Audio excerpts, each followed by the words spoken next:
नमस्कार दोस्तों किसी भारतीय मूल की बैंक को जो कि करीब 94 साल पुरानी है, इंडिया में अपना बिजनेस रन कर रही है, उसको एक झटके से बिना कोई प्रिवेंशन मेयर अप्लाई किए हुए फ़ौरन किसी ग्रुप को बेच देना, ये काम इंडियन गवर्नमेंट का जो हमारे माननीय प्रधानमंत्री श्री नरेंद्र मोदी जी द्वारा चलाए गए अभियान आत्मनिर्भर भारत के ऊपर भी एक क्वेश्चन मार्क खड़ा करता है। तो दोस्तों, जैसे कि आप समझ गए हैं, मैं बात करने वाला हूं आज की इस वीडियो में लक्ष्मी विलास बैंक, जिसको अभी अभी कैबिनेट की तरफ से अप्रूवल मिला है डीबीएस बैंक इंडिया लिमिटेड, जो कि सब्सिडरी है डीबीएस ग्रुप सिंगापुर बेस्ड, को बेचने के लिए। तो चलिए दोस्तों, आज की वीडियो हम शुरू करते हैं और पूरी तरह से जानकारी प्राप्त करते हैं कि आखिर लक्ष्मी विलास बैंक का घटनाक्रम क्या रहा, क्या इसमें त्रुटियां थी, क्या इसका होना चाहिए था। हमारी चैनल के माध्यम से हम आपको अपनी तरफ से ओपिनियन देंगे और all India bank employee federation के द्वारा जारी किया हुआ एक लेटर भी दिखाएंगे। तो चलिए दोस्तों, शुरू करते हैं। You are welcome in your own YouTube channel this Singh broadcast. Lakshmi Vilas bank की बात करने से पहले मैं दोस्तों थोड़ा सा आपको ये याद करवा दूं कि 2020 में ही बैंकिंग रेगुलेशन एक्ट 1949 में भी एक अमेंडमेंट लाई गई थी गवर्नमेंट के द्वारा, जिसमें कि under section 45 of the banking regulation act 1949 इसमें ये अमेंडमेंट लाई गई थी कि जो बैंकों के ऊपर जब ये यस बैंक का हुआ था उसी टाइम ये अमेंडमेंट हुई थी कि आरबीआई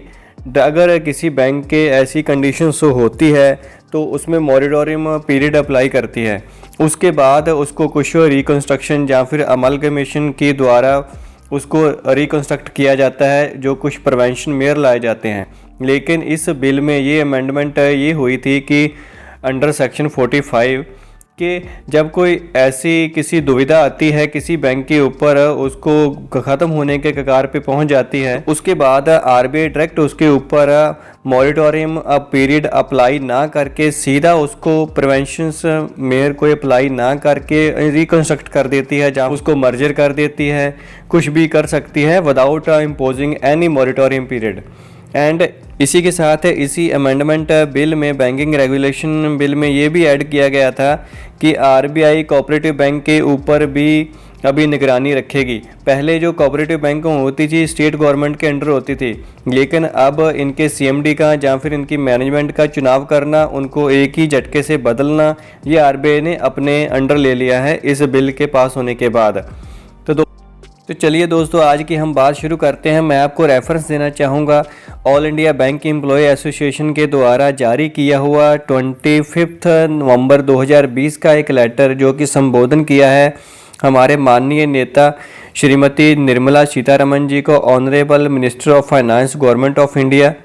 उनको इस लेटर में Shri CH Venkatachalam, general secretary of AIBA ने ये लिखा हुआ है कि हम गवर्नमेंट का ध्यान दिलवाना चाहते हैं इस घटनाक्रम के ओर, जहां के लक्ष्मी विलास बैंक को मर्ज कर दिया है DBS group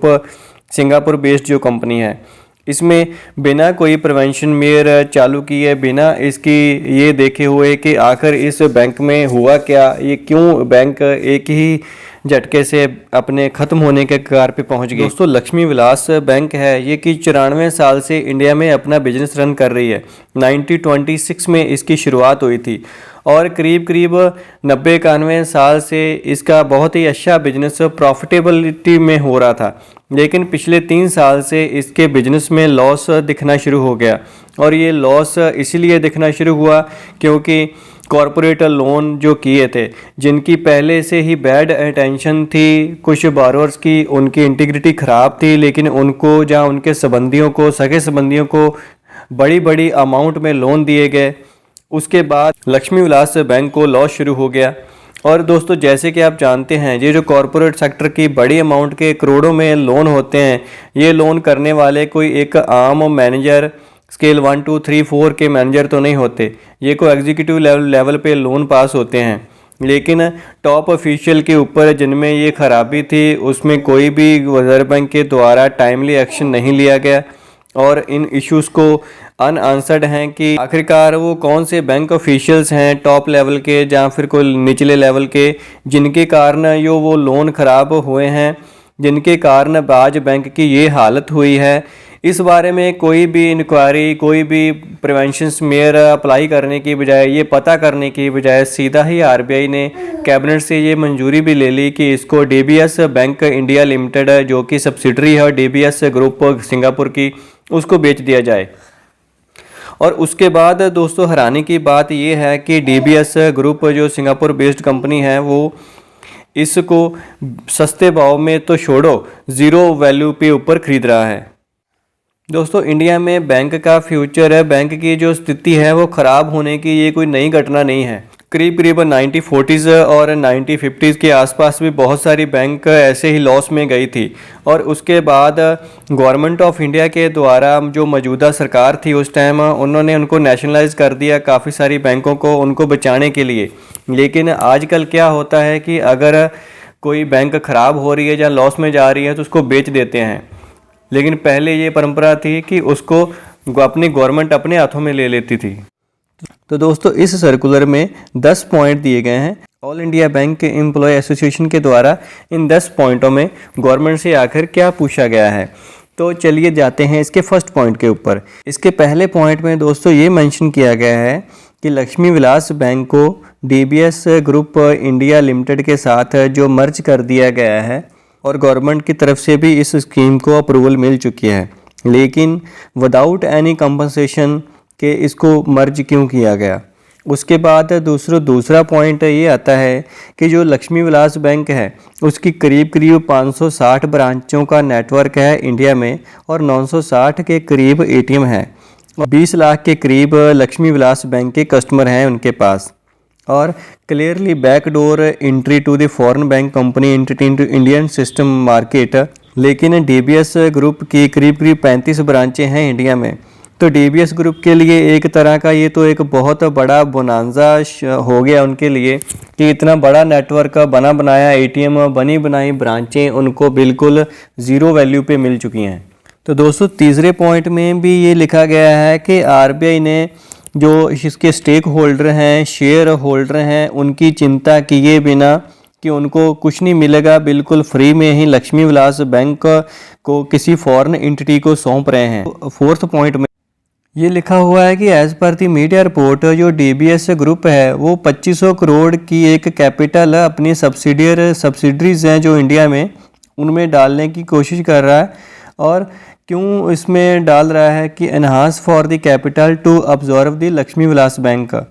Lakshmi Vilas bank जो कि 21,000 करोड़ के करीब करीब इसका बिजनेस है, जिसको अब्जॉर्व करने के लिए 2500 करोड़ की एक अदर कैपिटल अपनी इंडियन सब्सिडरी में डाल रहा है। इसके बाद 5वें पॉइंट में गवर्नमेंट का ये ध्यान दिलाया गया है इसके ऊपर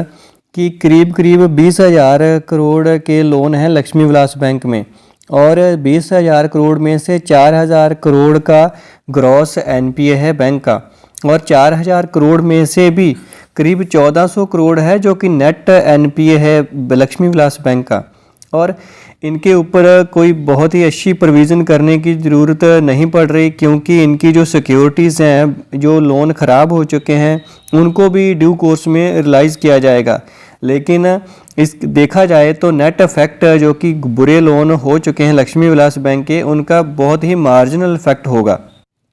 नेक्स्ट पॉइंट में दोस्तों ये कहा गया है कि जैसे कि आरबीआई ने ये अपॉइंट किया था कि लक्ष्मी विलास बैंक के जो भी डिपॉजिटर हैं वो बिल्कुल सेफ हैं, बैंक के पास सफिशेंट लिक्विडिटी है जिसके आधार पे जो डिपॉजिटर हैं उनका पैसा बिल्कुल सेफ रहेगा। लेकिन ये तो एक अच्छा कदम हुआ आरबीआई की तरफ से, लेकिन इस बैंक को बेचने के लिए इसकी कॉम्प्रिहेंसिव वैल्यूएशन करने के बाद इसको ट्रांसपेरेंट इन्विटेशन नहीं दिया गया किसी को बिड लगाने के लिए।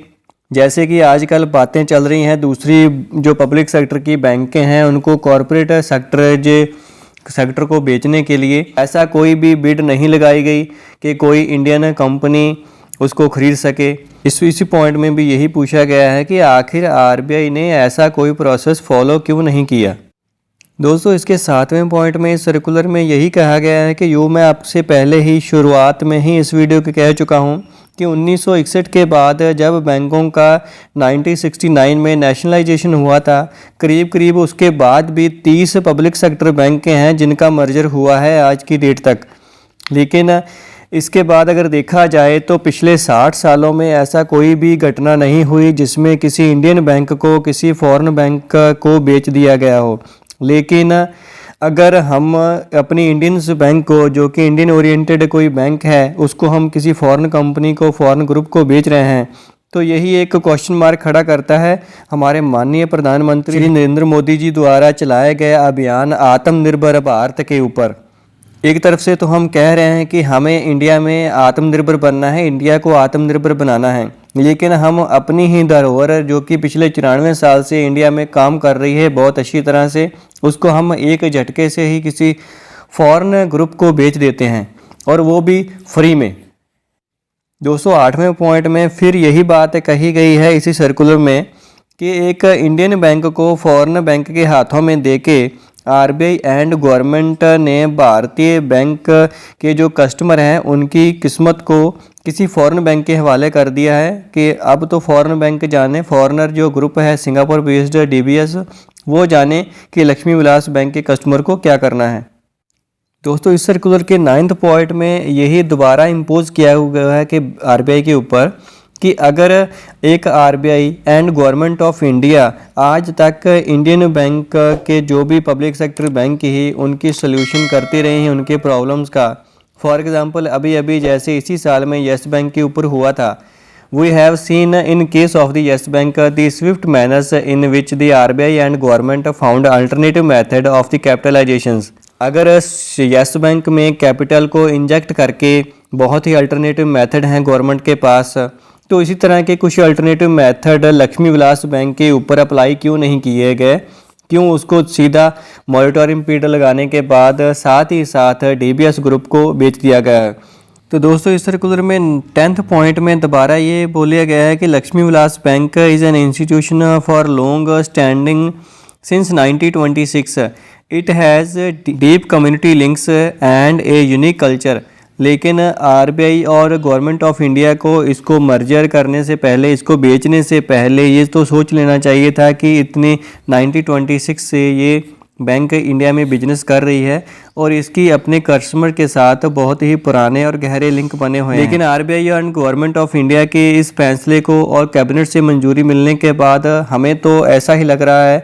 कि आरबीआई ने पहले से ही सोच के रखा था कि लक्ष्मी विलास बैंक को किसी फॉरेनर ग्रुप को बेच देना है। जो झटके से ही एक डिसीजन आ गया और इसका किसी भी प्रिवेंशन मेयर के बिना इसको बेचने की तैयारी हो गई, और इक्विटी शेयर होल्डर्स को तो बिल्कुल ही ₹0 मिलेगा। और डीबीएस ग्रुप की तरफ से ये तो पहले से ही डिक्लेयर कर दिया गया था कि वो लक्ष्मी विलास बैंक के जो इक्विटी शेयर होल्डर हैं उनको 0 वैल्यू देंगे, मतलब कि बिल्कुल फ्री में खरीदने वाले हैं, कोई भी पैसा नहीं देंगे। Hence the matter needs immediate review and the reconsultation. Hence for the communication to you, thanking you. इस सर्कुलर में दोस्तों ये जो 10 पॉइंट थे लक्ष्मी विलास बैंक और डीबीएस ग्रुप के मर्जर के बारे में, बेचने के बारे में,